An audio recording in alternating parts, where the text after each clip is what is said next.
Toyota, Peugeot, Suzuki, Citroën, des noms qui parlent à tout le monde, n'est-ce pas?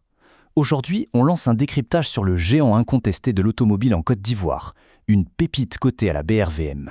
Et qui rafle carrément 40% du marché national. C'est énorme. Quasiment un véhicule neuf sur deux vendu dans le pays passe par eux, ce qui pose tout de suite les bases d'une domination absolue face à toute la concurrence. Alors, comment on bâtit un tel empire? Eh bien, la recette de CFAO Motors, c'est d'abord un ancrage historique.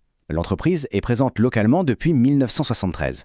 Et en tant que filiale du géant japonais Toyota Tsusho, elle gère un portefeuille de 8 marques exclusives. Vraiment de quoi couvrir absolument tous les besoins du marché. Mais le vrai coup de boost, c'est la réglementation. La loi ivoirienne limite l'importation des véhicules d'occasion à 5 ans maximum. Ça, c'est un avantage structurel en or massif. Pourquoi? Parce que ça pousse tout naturellement les acheteurs vers le marché du neuf, et donc directement dans les concessions de CFAO. Et forcément, cette dynamique, elle explose les compteurs. On parle d'un chiffre qui donne le tournis, plus 153%. C'est la hausse spectaculaire du bénéfice net enregistré au premier semestre 2025. Une performance absolue qui redéfinit carrément les standards. Bon, c'est vrai, cette folle accélération du début d'année s'est un peu stabilisée par la suite. Mais on reste sur une trajectoire ultra solide, avec une croissance de 38% en cumulé au troisième trimestre 2025.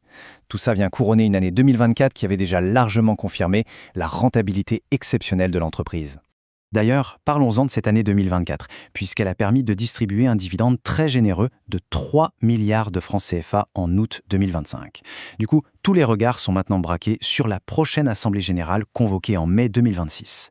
Les attentes sont juste immenses et on anticipe des résultats annuels 2025 en très forte progression.